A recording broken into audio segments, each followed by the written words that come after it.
Welcome to the Hope, Health, and Healing podcast.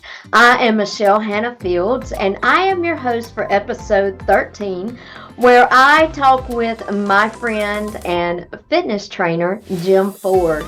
He shares his faith journey with you and talks about a time in his life when God really showed up for him. He also shares how he feels like walking through that actually saved his life, spiritually speaking. So sit back, relax with your favorite cup of coffee or beverage of your choice, and let's listen as Jim shares his story of faith, where he had an injury that resulted in acute compartment syndrome. He had a fasciotomy and then also developed a bacterial infection that led to necrotizing fasciitis. It was a very serious sickness.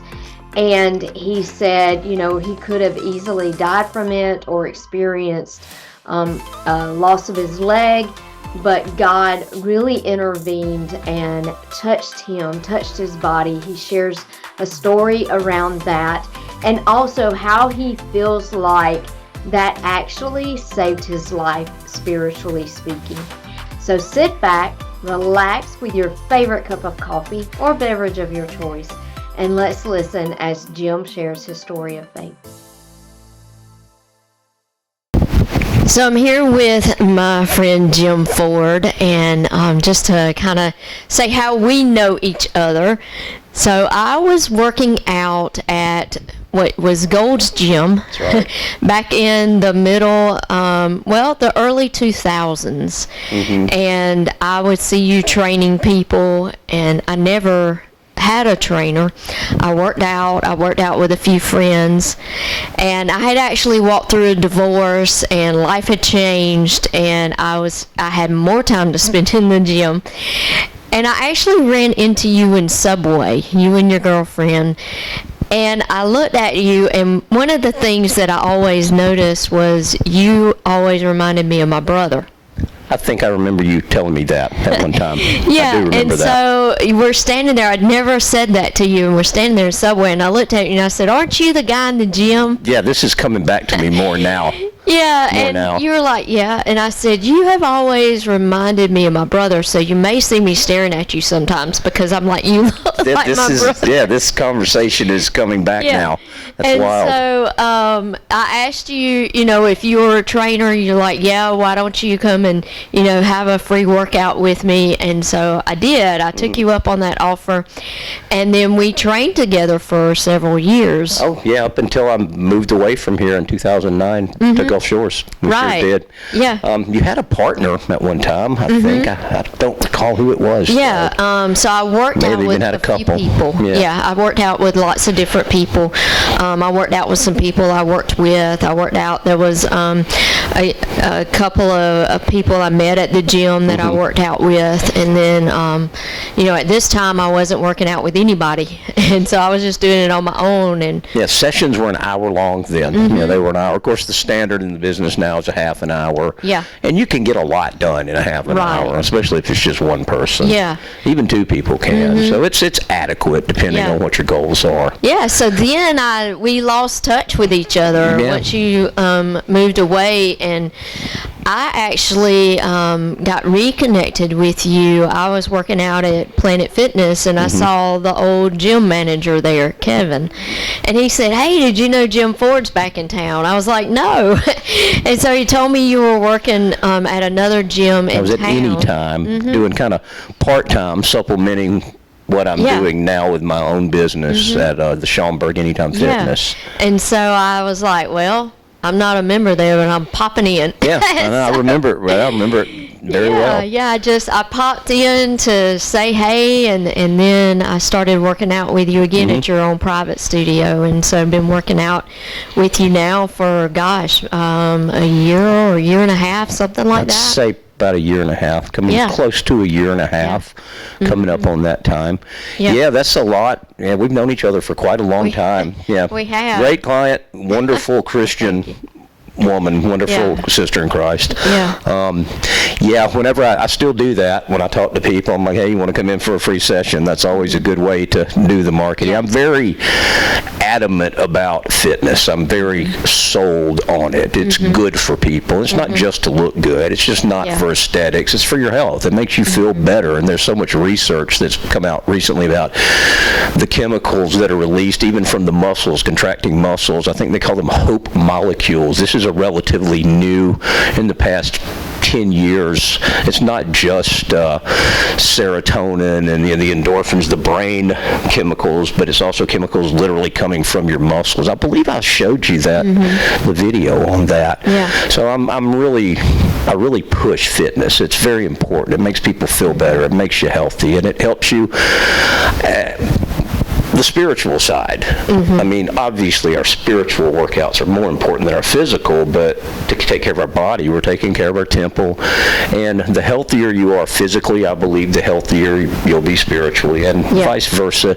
Usually, I would love to see more believers in the church getting into exercise and fitness. I think that it would really benefit the body of Christ. And we are in an area where it just happens to be that obesity is more predominant in the South, in the southern states. And I mean, there could be any number of reasons why. It's the cooking, inactivity, who knows, a general kind of a lack of interest in working out.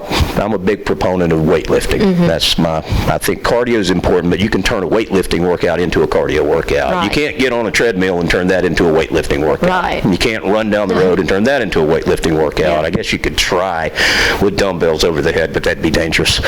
But you can turn a weightlifting workout into cardio.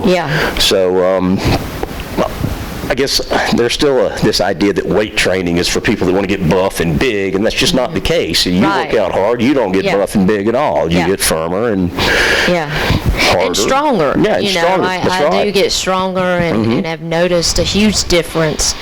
That was one of the things when I was working out with you. I was super fit and strong, and I was bigger than I am now as far as my weight goes. But I was very strong, and then over time, I got out of the gym just because of my time, my schedule, and having to work a lot of overtime. And then I saw my strength waning, and I really had, in my own terms, I was still strong compared to other people my age, other women my age. I was still strong, but I was not nearly as strong as I was. And I have noticed, like, even carrying my equipment, my equipment, my speakers, my amplifier, it's a lot easier for me to daily activity.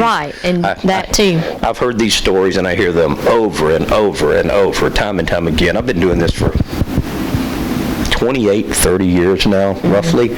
I did have a period of time where it was a part-time job when I moved back from Gulf Shores, and I moved away from here after I got a divorce. So when I met you, I'd kind of gotten involved with a crowd that I shouldn't have gotten involved with. I started going out to clubs and partying and doing all that. And I was a believer at this time, but I'd slid away from God. I got far away from God and moved to Gulf Shores, Alabama.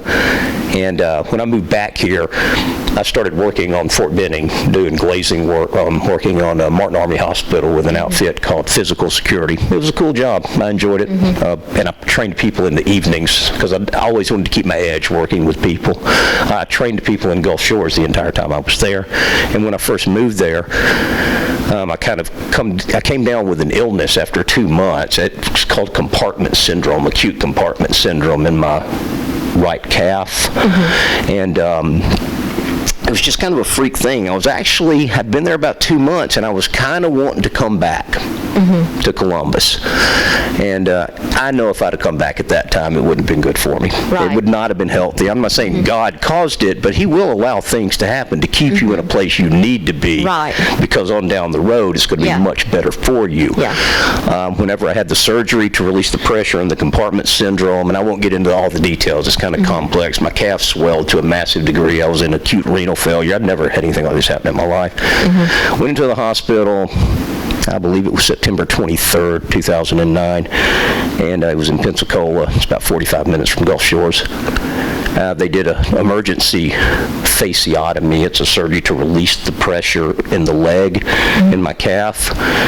And whenever they did that surgery, the wound was contaminated with staph, and I developed what's called necrotizing fasciitis. You hear it on the news as flesh-eating bacteria. And I was in the hospital for about 15 days. I lost about 60 pounds while I was in there. It was rough, very painful too.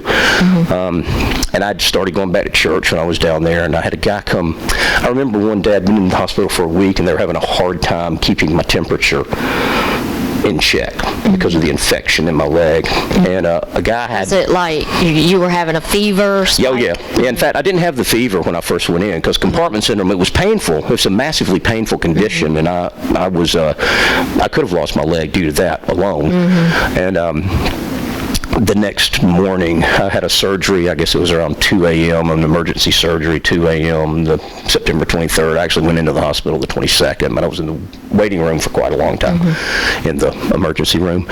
And the next morning, around 11 a.m., maybe 9 hours after the surgery, when I woke up, a doctor came in. He was a vascular surgeon because they need to see what's going on, what caused the compartment syndrome. He undid the bandages and he said, there's a massive infection here. I can't look at this. And I felt sick then. I didn't feel sick when I went in the night before. I hurt really badly. I was in extreme pain, but I didn't feel that it was systemic. So it kind of changed the ball game. I was in the hospital for about 15 days. And like I said, at one point they thought I was going to lose the leg. And it was quite an ordeal. It was something else. If I hadn't been, that's one thing about the working out, if I hadn't, I was in good shape. I was in tip-top condition when this happened, and I recovered very quickly. The wound is big on the leg. It's 90% of my medial head of the calf, the inside of the calf is gone. But I have no functionality loss whatsoever, just an aesthetic thing, but it's a good testimony. As I was saying, after about a week, they were having a hard time getting that temperature in check. And a guy that I'd met at the church, and I don't remember his name because I never got to know him that well. He's kind of had like long dark hair, rode a Harley, and he was a very devoted, faithful Christian guy. And it was a Tuesday. I remember I'd been in there for 1 week at this point. I remember it was a Tuesday afternoon. They were having a hard time. My fever kept going up, down. That's what the big worry was, man, this infection's not really going away. That's why this fever keeps happening. He came in. I was asleep, and I woke up, and he was standing there with his arms crossed. And I had just met he and his wife a month and a half before at a church in Orange Beach, his non-denominational charismatic church that I was going to. I was surprised he was there. He'd heard about it. He rode his Harley from Gulf Shores to see me. He prayed over my leg, and within an hour, the fever broke and never came back. It was astonishing. I mean, he had kind of started going to a church in Foley where these guys were big time, very ultra charismatic. If you know what I'm talking about, you've been to them before, and he just wanted to see healing. And he said, "Let me pray over this thing." He prayed over it, and fever never came back. Within that hour, it stopped. It never came back. A week later, I got out, and then I had to do all my post-op stuff, my wound vacuum therapy. They had me on IV antibiotics for about 2.5 weeks. And I was back doing my legs again about 2.5, 3 months later. And the wound care people, they had a skin graft in December, so September, October, November. 3 months later, after all this started, I had almost 3 months to the date, exactly 3 months. I had my skin graft on my leg, and I was back in the gym, and the wound care people said that they hadn't seen anyone recover that quickly. And of course, they attributed it to the way that I ate, taking in adequate protein, and the fact that I was in the shape that I was in. So exercise isn't just to, you hear people say, oh, yeah, I had a buddy who ran all the time. He died of a heart attack at 45. Well, yeah, these things happen. You can also die of anything at any age. However, if something does happen and you're in good shape, your recovery time is so much shorter than it is when you haven't taken care of yourself. These wound care folks were telling me that they have people with wounds just the size of a 50-cent piece that smoke, they're diabetic, they're obese, they don't do anything. their blood sugar's out of whack, and it takes them 9 months to a year for a wound like that to heal, and that's with wound care therapy. Yeah.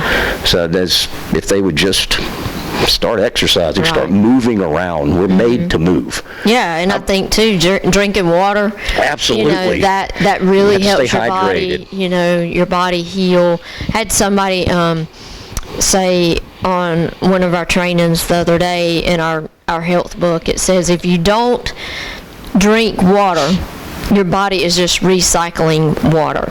Right. And it's dirty water because it's already been used. And so if you think about it, your body, if you're not drinking water, you're just recycling what's already in there.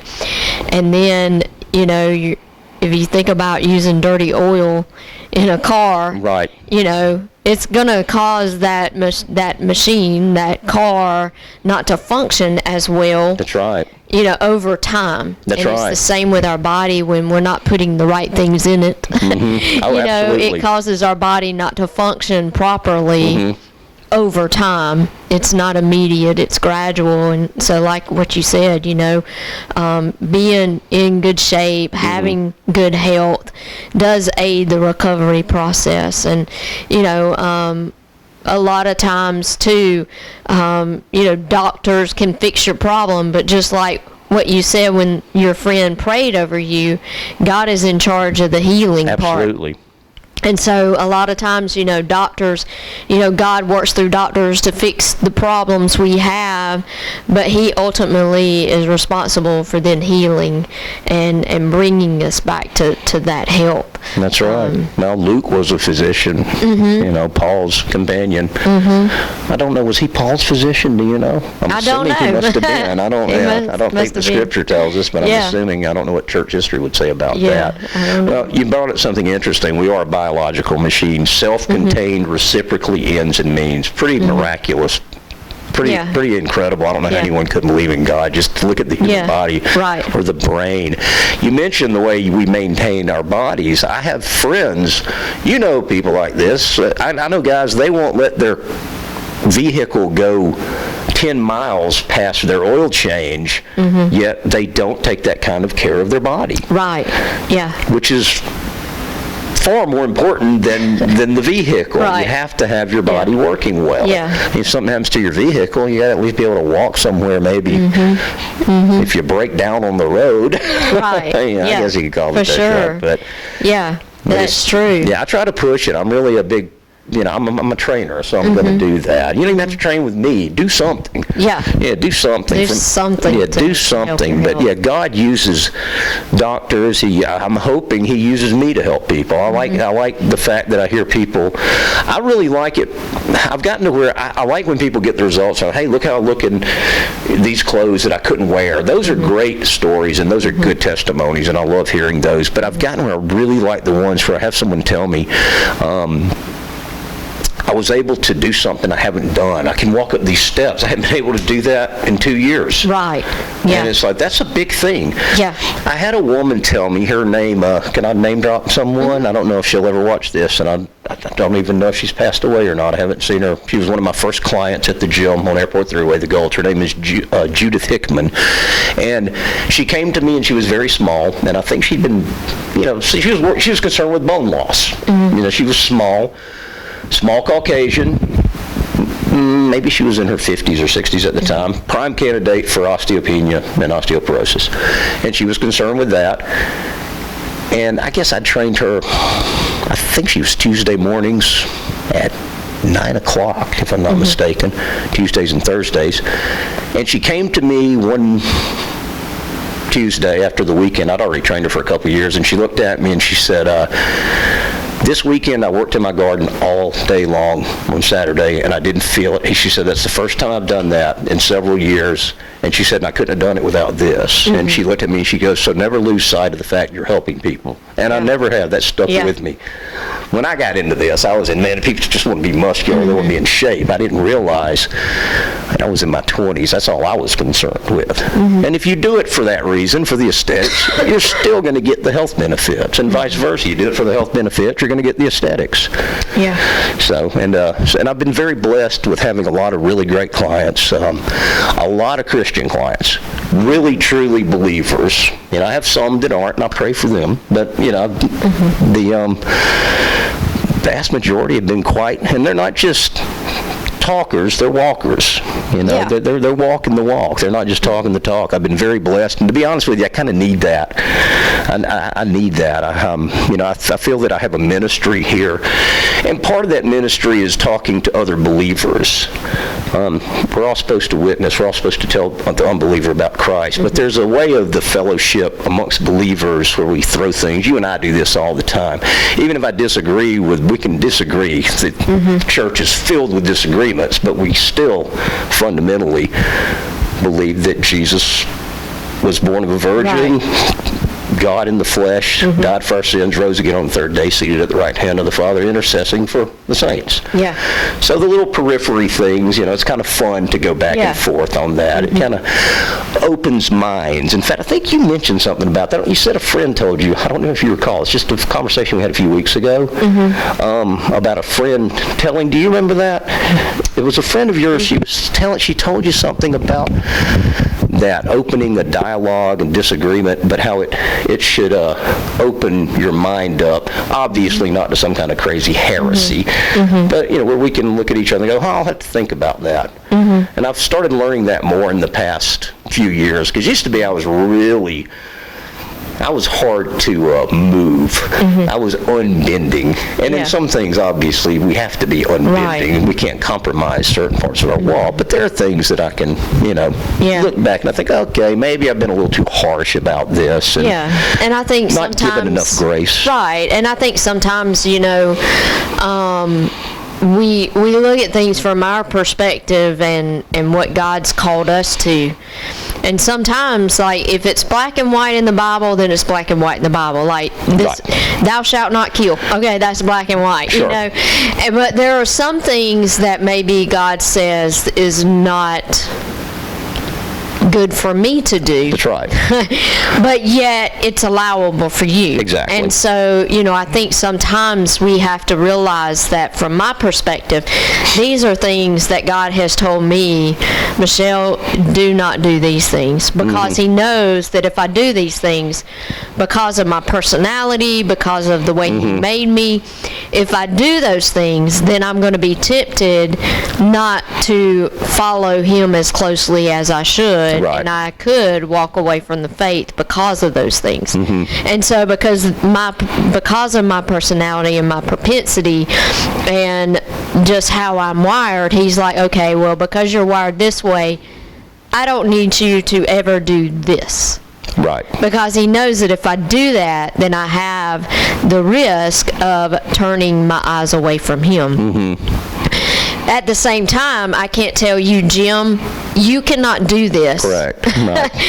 And it would be a sin for you to do this. That's not in my realm of knowledge It's not a stumbling block to me. Right. And so, you know, I think sometimes we may, because God has told us not to do it, we try to transfer that over to somebody else. And that's one of those things where we need to realize, well, that's what God has given me. And He's told me never to do, but maybe it's something that would be okay for you to do because it would not tempt you to turn your eyes away from God to do it. And so, you know, I think sometimes looking at different things, being open to other people's perspective, and like you said, being able to have a conversation with somebody, disagree with them, but still love them and be, you know, friends with them and still respect them as fellow Christians. And that is in the Bible. That's what happened with Paul and Silas. That's right. They had a disagreement. They were in ministry together. But they had this disagreement, and they decided to part ways. But they still had ultimate respect for each other and what God had called them to do. So, yeah, I totally agree with that. Yeah, I think you mentioned that about what I allow myself is not a sin that you couldn't allow yourself, and vice versa. I think realizing that kind of comes with maturity. As young believers, when we first start, we're gung-ho, and that's great. There's a zeal there that has to be brought into line.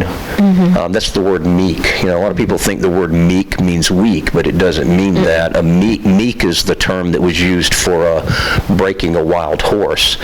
You don't take away its strength, you bring that strength into a useful place. So now that strength can be used for something good rather than just going nuts and crazy. So that's what meek means. So a meekness comes along with that. I mean, when I first became a believer, and I've told people this, I can't pinpoint like the date when it happened. I grew up in a house. My mom was a Christian. She became a believer when she was 7 or 8. I think she was 9 years old, she told me. She heard a sermon about hell, went down, accepted Christ, got baptized, and she's been a pretty staunch, faithful believer.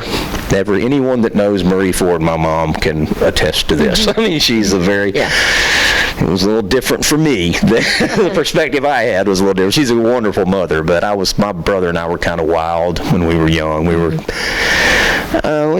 good kids, but we were a little disobedient, to a bit of a degree. But I can't pinpoint the time and place. I grew up in a house where I was churched to a degree, and in my 20s I became a believer. And I remember when I asked Christ into my heart, and I've done it more than once, and someone said, well, you don't do that. Well, I know I'm a believer, and God, the Holy Spirit spoke to me once, and because I was concerned about that, not knowing my birth, not knowing when I was born again, the second. And He reminded me, He said, look, if it weren't for your parents telling you when you were born in this world, you wouldn't know that either. But you know that you were, and that they're your parents, and He assured me, I'm your father through Christ. And I got a real sense of peace knowing that, because there are, lots of people. I know the exact day and the date, and but that's just kind of, my story. But when I was young, I'm into music. I have a band T-shirt on right now, Massive Attack. I'm a big music buff. I've always loved music. It's a hobby of mine. I know a lot about it. And I had albums when I was a kid. I collected them. I think the first album that I bought that was by a band, I believe it was Electrolyte Orchestra's, or maybe it was Boston Second. Yeah, it was Don't Look Back. It wasn't a K-Tel album. I don't know if you remember K-Tel albums. Do you remember the Now series where you had the hits of the day, came on one, like 20 hits by the original? K-Tel was that in the 70s. And but the first thing I bought was Boston. I was 11 years old, bought it with allowance money. And I had a massive collection of albums when I became a believer, and I got rid of all of them because I felt at that time that music, I still loved the music, but I wanted to listen to godly music, music that only worshipped, that only spoke about God, that glorified God. Every now and then I look back and I think, oh man, I wish I had my albums. But at the time, I believe it was the thing that I needed to do, because that music was associated with me going out and drinking and hanging out with friends, and it's still great music. Now I can listen to it as a mature believer, and it's not like that. I can just listen to it and enjoy it. So I think that comes along. I don't know, maybe at that time I would have told other people, hey, you don't need to be listening to that music. But we do need to be careful what we put in our spirit. I'm still very particular about the kinds of things I watch and that I listen to. Yeah, I think that is, a level of maturity too, is realizing that what you're listening to, what you're reading, what you're seeing, it's all feeding into your spirit. That's right. So, you do have to be mindful of that. And, I think that is a part of guarding your heart, is guarding what you're putting into your soul and your spirit, for sure. So at what point do you feel like was kind of your turning point to where you realized life is not going the way that it needs to go, and I need to turn back and start focusing more on my relationship with the Lord? What do you feel like was the turning point for you? That was in 2009 when I moved to Gulf Shores. I just realized I was like, I'm drinking, I'm spending money doing things I'll not be doing. I was doing some drugs. Did I say any of that's going to be completely? I was doing cocaine on the weekends, partying with a lot of people in Columbus, and I'd had enough. I was like, I got to get out of here. My brother lived in Gulf Shores, and he invited me down and went down there and started training people, and then this happened to my leg. That kind of put me under for about 3 or 4 or 5 months. In January is whenever I was really fully recovered and released from the doctors in Pensacola. And in January in Gulf Shores, there's not much to do. And I was sitting around, and there was a depression that happened then. I was still going to church, but after that little, when the summer came of 2010, then I started working at some of the restaurants in Gulf Shores. You can do whatever you want there, and I continued to train people down there at one of the rec center, and I did pretty well for the 3 years I was there, training clients. Met a lot of great people. I love the area. It's a wonderful area. That's where I visit when I go to the beach. That's where I go. And I came back here in 2012 and kind of got rolling again, and eventually did the construction work. After that, I went to work for Anytime Fitness in Phoenix City, just up the road from where we are now, and I became the training director. I was there for, I think, 5 or 6 years, and then 2 years ago I decided, I'm going to go out on my own, and started training people out of my duplex. It was a pretty big...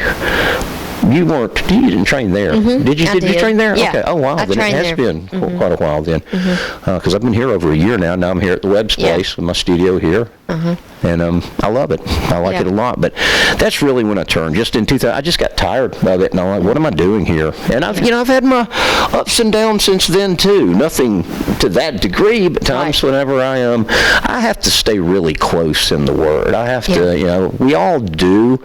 But I have to be very careful not to be around certain things. And, like I said, I can listen to the music that I like, but I'm not going to, I'm also older now, and I just, I don't have time for that stuff. But I know that, I don't know, I go to Cascade Hills mostly, and then I go to the river from time to time out on Mahaffey. And at Cascade this weekend, it's an end times ministry. That's the end times teaching, I'm sorry. And I was looking at, I've never really been into eschatology in the end times because I just don't know. But for the first time ever, I'm really believing that, we've been in the end times since Christ was here. That's when the end times began. But I think we're getting very close to his return. It just seems that way. Do you get this sense at all? I do, yeah. More than you have before? Yeah, I think, the Bible says that the birth pains, we will start feeling them, and as it gets closer, it gets more intense. And so I do believe, I've heard all of my life, God's coming back, Jesus is coming back, Jesus is coming back, and, but I feel like, the signs are pointing that it's going to be soon, it just seems like things are heating up, and, the Bible says that there will be, that God would pour out his Spirit on all men. That's and right. I just, even this Easter, it was almost like everybody I talked to who pastors a church, they all said the same thing. Like, our services were packed. And so I do feel like, there is a moving and a shifting, and I do believe we're in those last days, the last days of the last days, and so it is important to really get your heart and your minds back centered and focused and get your life right, and because you want to be ready when that trumpet blows. And just really the things like you said, and I think when you've walked through addiction and drinking and all of those things, you said I have to be real careful. And I think anytime you recognize something about yourself like that, regardless of what it is, you have to guard yourself against that, because if you introduce that back into your life, even something small, it can be a gateway back into where you don't want to go, but Yes, it's a gateway, and so you do have to guard yourself against that. And that's why if an alcoholic, once God delivers them from that, they really have no business going to a bar to even witness to somebody. No, because agree. they go back to that environment. Sure. Or whatever it is, like if you put yourself back in that environment, you're opening yourself up. Right. It's so much easier for somebody to pull you back down into that bucket than for you to reach in and pull them out of that bucket. Yeah. And so, I do agree with you that, we all need to recognize those things within ourselves, that, this is an area of my life that I need to guard my heart against and do everything I can to make sure that I'm not putting myself in a situation. Oh yeah, you're right. Where I can be tempted to fall back into that old habit. Yeah, I've done it a few times, even since I quit. There have been a few times where I had to struggle. I went a few weeks, maybe a couple months, where I'd start going. I'm single, and I'm like, I'm going to church on Sunday, but during the week, I'm not acting like, but, maybe Friday night I go to a bar and thinking, well, then I get a few drinks, and it's just too familiar. The territory is familiar. It gives whole new meaning to familiar spirits. Yeah. Really. Because that's, I'm in a place that, to be quite honest with you, I feel at home. Even as a believer, it's because the flesh, the world, we like this stuff. Right. We like it. To deny and say, no, that's why we're told to stay away from it. It's something that we like. That's why Christ came. Otherwise, we would all just be. Yeah.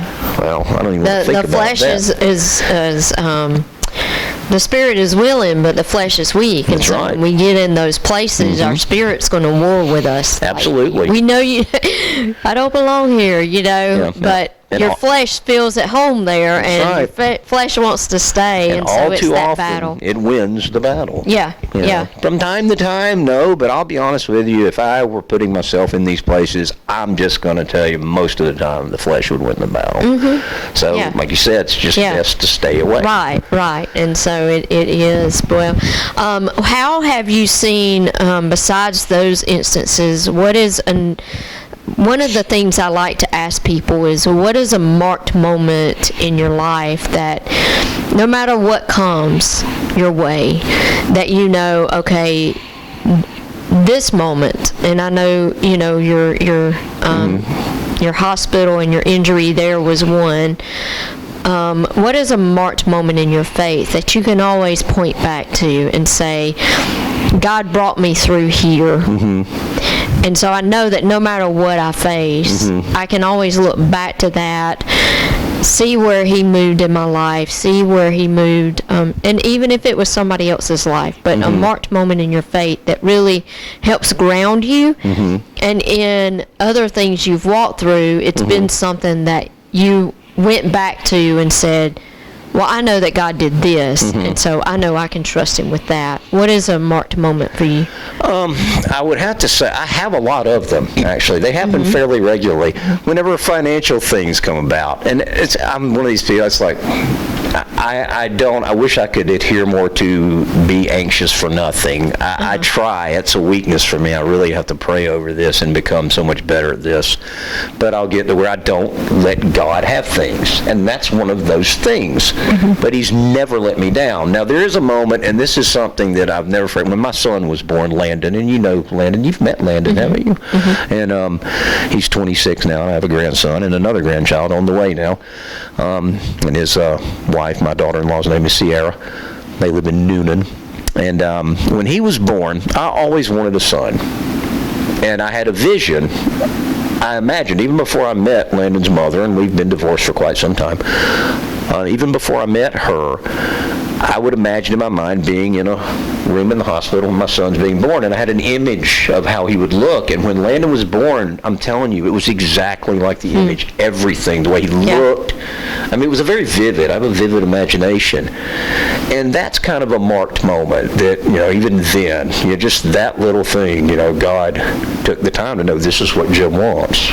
And so I think that's probably the one that stands out the most for me. It wasn't anything dramatic or anything where I was, saved from near death. I mean, it kind of was, though. This was pretty close to it. Yeah. And again, this is a big one. I said, I'm fairly convinced that I was on my way back to Columbus had this not happened to me, and that made it absolutely impossible. Yeah, and that could have been God just saying no. Like, I know if Jim goes back to Columbus in this moment, like, he's not going to be where I need him to be, so I'm going to allow this to happen to him. Because it was a freak thing. I don't know anyone who's listening, if they're a doctor or a nurse, they'll know what acute compartment syndrome is. There's acute and there's chronic.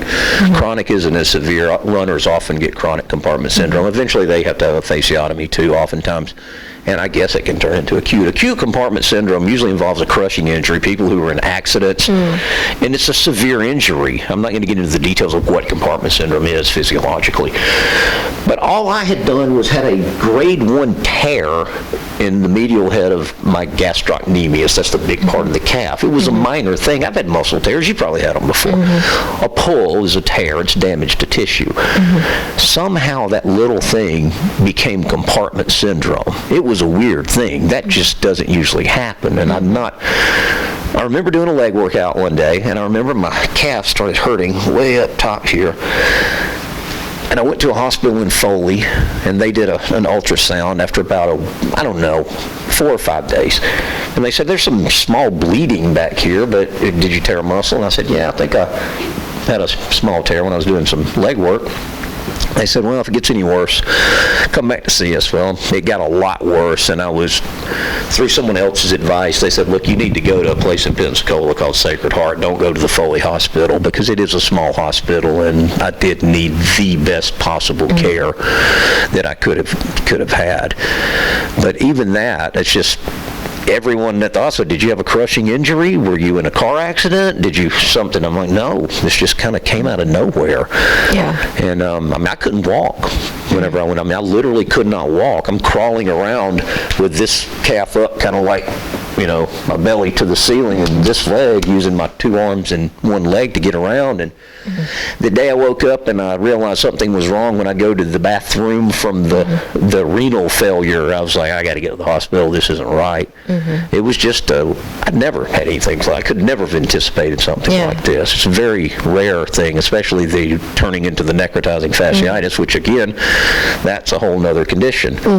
But like I said, I believe that if I have no issues thinking God allowed this to happen to keep me stay put to where I was supposed to be. Right. That's why I went down there. He ran interference. I think so. And in the meantime, he gave you an incredible testimony of his healing and his sustaining power and all of that in addition to that. And it looks like a shark bite. Everyone in Gulf Shores, I was in Gulf Shores, people, kids, they'd look and the mom would come, hey, my son wants to know if you got bit by a shark. And of course I would say, if you don't eat your vegetables, you're going to look like this. You're going to get shark bit. Right. But, and I couldn't carry it out. I'd say, yeah, it happened, but I could never just keep going, because there actually is a guy in Gulf Shores. He's missing an arm because he got it torn off by a bull shark when he's a football coach down there. He's on the Shark Week shows. When they do Shark Week, he's usually on there, and he's actually missing an arm. I couldn't just fake it with him around. If he hadn't been there, I'd have just stuck with the story. Yeah, that's funny. And really what happened to me is, it's not much less dramatic. Right. There's just not a shark involved. Yeah. And it does look like, in fact, I think the doctor told me they call this a shark bite incision, because it's got that kind of ragged look about it, because they're trying to they want to just get the infected tissue out and leave viable tissue, as little damage as possible. But like I said, there's no functionality loss. You can see the bottom half, that was a little bit thicker from, obviously, it's compensating for the loss of that calf. I went, here's something really cool that happened. The doctor who was my main, so I had 2 guys, a guy named Dr. Liaspino. He was the infectious disease doctor who took care of me. He's very stoic. When you come in, you're a very sick man, Mr. Ford, but we're going to take care of you. Never smiled, didn't really frown, but he was all business. My main doctor, my primary guy, was an orthopedic guy named and Kurt Morrison, and he'd moved to Pensacola from Detroit not too long before this happened, and he was a really cool guy. Kind of wore cool glasses. He was a little older than me. I was in my 40s. I think I was 43 when this happened, and yeah, he would ask me questions, and I'd say, I'm still in the bed at this point. I'm in the hospital, and I'm thinking, man, well, how's this going to turn out? I didn't know what was going to happen. I had no idea what the future held physically for me. And he goes, he was open. He goes, man, he goes, you know how to take care of this when we're done. The idea is to get you back on your feet, get you moving, go through therapy. He goes, you're an athlete, you're a trainer. You probably know more about where you're going to be in 6 months than I'm going to know. You have to get your mobility back in your ankle and have full mobility. And anyway, after about 6 or 8 months, after I'd left the hospital, I drove to Pensacola to see Dr. Morrison. I walked into his office. I had blue jeans on and no limp or anything. And he was excited to see me. He goes, man, come on back to my office. I want to see it. And I showed him the scar, and he goes, man, that looks good. The cool thing is, I think I told you about this. A couple of months after all this happened, and I was released, I don't know, the spring, he went on with his church. He went on a missionary trip to Africa, and the very first patient he had necrotizing fasciitis on his leg, and he saved the guy's leg using everything he learned with me. He'd never dealt with this before.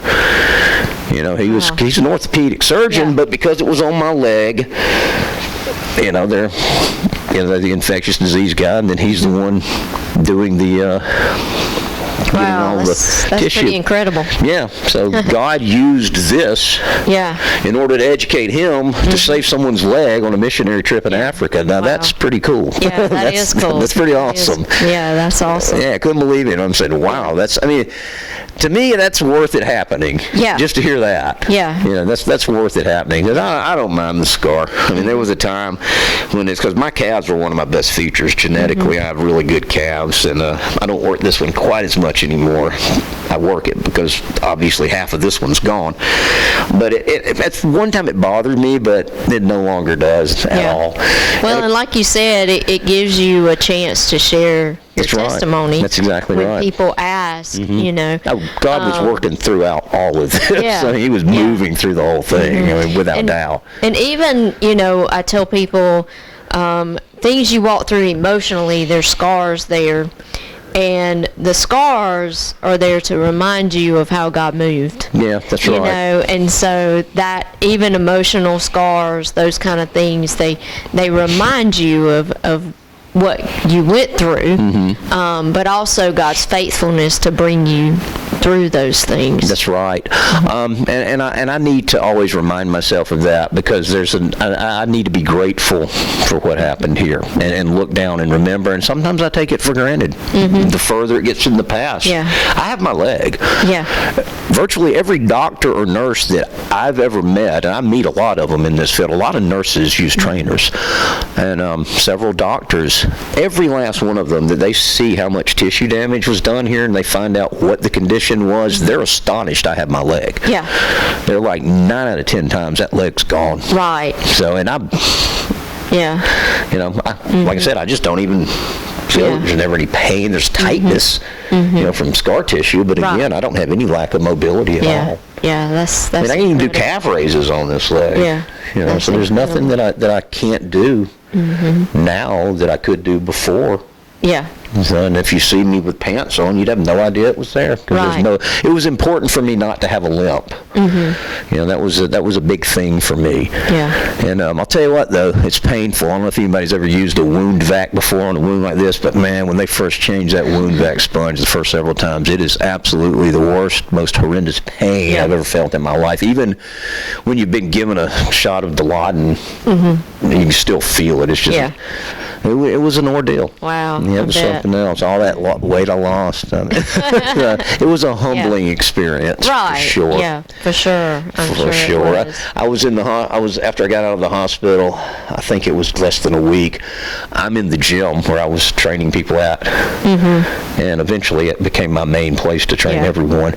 And I'm on a walker, and I've got IV antibiotics over here on my belt in a bag, and I've got my wound vac over here. I wouldn't recommend this, by the way. When you have open wounds, you shouldn't be in the gym. It's really more for you than anyone else, but you shouldn't be. But I wasn't going to adhere to any of that.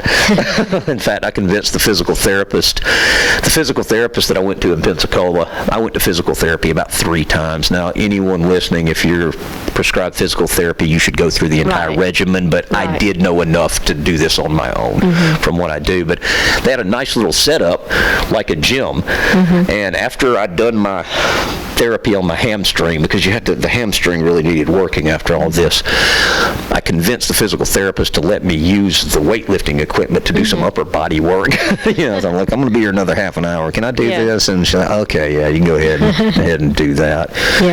Yeah, but it was something else. Yeah. Well, talk about, because I know you have your own studio here, talk about, because I know that was a God thing of how he worked this out for you. Talk about what that looked like for you, him opening the door for you to have your studio here. Well, it's really simple. It's funny, I've reconnected with so many people that I used to train at the gym in the last year. Angie Mitchell, who's the owner of the property here, the Webb's Place where we are now, I trained her back in, I think she might have been one of my first 5 clients in 1995 or 6 when I started this in Columbus. And I reconnected with her when I started working at Anytime in, I think it was 2015, Anytime, and I trained her for a while over there. And then I trained her some at my little studio over in my duplex where you started at.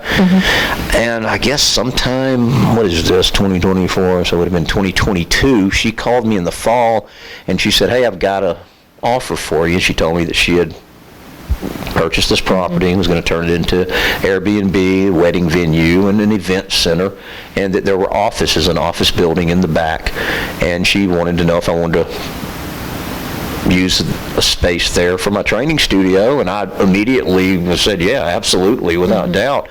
There's just something about having it in that public space versus having it at my house that people just have, it's a perception thing. It's really, I think maybe there was just a tad more room over at the duplex, I believe. Do you think maybe just a little more? Maybe a little bit. Just a little? As far as just that room, but I think you can do so much more in that room. And being able to do a little bit outside on good days. That's right. That's right. So I think the setup is better here. Absolutely. Even though the actual studio room might be a little smaller. Yeah, and we've got 7 acres of just beautiful property here. And we can walk. There's their clients. We walk before the workout. We walk for sometimes the whole workout's just us walking and talking, getting active, depending on the client. I have some older clients. I train people. The youngest client I have right now, I believe he's 21, and my oldest is 84, I believe. So wide age range here. I also have a medical exercise specialist I do, so I can work with people post-therapy whenever they get out of physical therapy. I'm not a physical therapist. That's another ball game. They have more esoteric knowledge than I do, but they work with you to get you functional for your daily activities. They're not trying to get you to the point where you can work out and exercise. I guess they could, but they're very protocol oriented. I could be a bit more creative with what I do. I'm for after the physical therapy, so you can get back in and start. You don't want to just jump in with any old trainer, personal trainer. There's some good trainers in the area, but you have to be careful when you come out of something like a knee replacement surgery, any total joint. You have to be careful. You don't want somebody who's just going to put you through the ringer and hurt you and cause a problem of with whatever it is you had done, rotator cuff, back surgery, whatever. Right. And, I think that is an important aspect. And that you train, young people, older people, all of us in between. Yeah. And different, fitness levels. Oh, yeah. All you different train fitness levels. fitness levels and abilities, and, being able to adapt the workouts to whatever their level of ability is. What do you feel like, and I know you alluded to this before, how exercise really will help if you face anxiety and depression. And you'll like this. I just got back from tennis, the USTA national, the annual meeting. And so we have changed our mission statement at the USTA, growing tennis to inspire healthier people and communities. Okay. And so it is centered around health, and really in there what they were talking about is what we've talked about before, is exercise and health, and tennis is a healthy sport, but exercise really does help with the anxiety and the depression. Yes. And just really, as you do that, you find yourself not in that place. It really does help your mental, your emotional, and really helps you be able to handle different things. A plug for tennis is the healthiest sport. And there's science that backs it up. And if you play tennis, then you can increase your lifespan by 9.7 years. Really? Yeah. Wow. And so there's science that backs I didn't know that up. That's awesome. I'm not surprised. You have a lot going on there. A lot of cutting, a lot of little sprints, arm work. It doesn't surprise me. There's really nothing else quite like it. Yeah. Really, and when you think about the physical part, the mobility part, the physical, it involves a lot of power, stamina, endurance. Balance. It's kind of everything kind of comes together. Core, yes. Your core strength. But it also works on mental. So you have the mental, the thinking aspect of, the game itself. And eye coordination, all of it all together. of that. But our focus is not just, to get everybody to play tennis. Our focus is health. To get people moving and exercising. Right. And so being sports conscious and really encouraging people to get out and play sports because of the health benefits. So for you as a personal trainer, seeing that, how have you seen people who have come to you and worked out, how have you seen them change, not just physically, but emotionally and mentally? Have you seen a transformation in your clients in that aspect as well? Yeah, absolutely. They're happier. I've never had anyone that I trained start exercising and then, oftentimes, I've had clients that I trained for 6, 7, 8, 9 years solid. Others who come to me for a year, they learn, then they go out on their own, and I'm good either way. I'm good either way with that. But I've never had anyone say they regretted starting exercising. I don't think I've ever heard anyone say that. But there's a study that was out recently that regular exercise, I think it was 3 to 4 days a week, half an hour per session, which is only 2 hours a week. That's not that much. It's 1.5 times better at treating depression and anxiety than counseling and antidepressants. And I'm not surprised about that.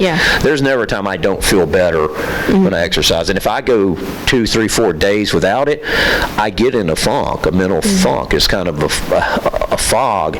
And the bad thing about that is that when you feel like that, you don't feel like working out, but it's what you have to do. You just have to get in the gym, get out and run, whatever, get on your bicycle, whatever it is you need to do. Now, I'm the weightlifting guy. I believe weightlifting is the best kind of exercise. I don't just mean doing a set of heavy bench press and sitting there for 5 minutes. I mean, getting in there, getting some intensity going.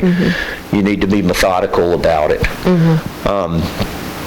It's tough to get up the motivation to do it, but just do it. You start, and then you start feeling better. When you're done, you're like, wow, what a difference. Yeah. It's really astonishing. I'm always, and it's funny to me, I've been doing it so long, but even now, I'm so surprised. I'm like, wow, this stuff really works. Yeah, and really then amazing. you feel good about yourself because you came and you did something. And that's a whole nother aspect. That's not really, that's just you feeling good that you did it. That's not the physiological stuff, the chemical things that are going on in it. So you have several things coming together there. And once you start looking better, look, I don't know anybody that when they walk in front of a mirror and they're looking better isn't going to be happy about that. I don't think there's anyone that's not going to go, oh, I'm looking pretty good today. Yeah, I know, maybe I got my hours cut or something, but I still look good. So that's a plus. Yeah, and I'm that way too. I tell people, I want you to be able to look in the mirror and be able to smile at what you see. That's right. And not be disgused. Yep, that's right. Yeah, you're doing you have the eating, the diet part, which mindset is vitally important. And I always tell clients and just people in general, look, if you're not eating right, you really need to be exercising. And if you're not exercising, you really need to be eating right. It's best to do both. Yeah. But if you're not doing one, you certainly need to have the other in check. Because, for sure. And people fall into, I call it the all or nothing trap. Like, well, if I can't get in the gym 5 days a week, 4 days a week, 3 days a week, I just won't do it at all. Well, if you can only do it 1 day a week, get in there that 1 day. Yeah. It's better than nothing. It really is. Yeah. And then find the time for the other. Don't ever fall into that all or nothing trap. It's deadly. For sure. Yeah, it'll mess you up. Yep. So. Well, thank you for your time today, Jim. I have 3 questions I ask all of my guests. Okay. So the first question is, if you could only pick one scripture out of the Bible to carry with you the rest of your life, what would that one scripture be? He who began a good work in you will be faithful to complete it until the day of Christ. Philippians 1:6. Got it. Yep, that's my favorite one. Awesome. That's it. He said, I've started this. I'm getting into a debate, not a debate, but a topic. Are you saved? Once saved, always saved. I believe once you're born again, if you're truly born again, you're always born again. He who began a good work in you will be faithful. He began that work in you. You couldn't do this on your own. Right. And look at Jonah. He began a work in Jonah. Jonah didn't want this, but it got done. It got done the hard way. Yeah. So you either do it God's way or the hard way. Yeah. And that's my favorite scripture. I love that. If you could go anywhere in the world, where would your dream vacation be? Oh, wow, that's a tough one. I guess there's many, but I would want to go to Paris because I'm an art buff, and I just want to see the Louvre and the Musée d'Orsay and all the great paintings that I've loved. I know it's not the most aesthetic, but for me, that's what I really want to go. That's awesome. Go there. That's awesome. And then, are you a coffee drinker, a tea drinker, or neither? Coffee. Black, no sugar. Yep. All right. Straight coffee, Yep, I know. Yeah, coffee. We'll be working out, and Jim will say, I'm going to go get me another cup of coffee. Exactly. I'm like, okay, go get you another cup of coffee. Well, all right. Well, thank you, Jim. Thank you. It's been fun. I will put information in the show notes about Ford Fitness, how people can reach out to you and get information and. That sounds great. That's good. Can I get my number out? Yeah. Right now, 706-575-3882. All right. Ford Fitness. That's my number. If I don't answer, send a text or just leave a message. All right. All right. Thank you, Jim. All right. Thank you, Michelle. Thank you for joining us on Hope, Health, and Healing today.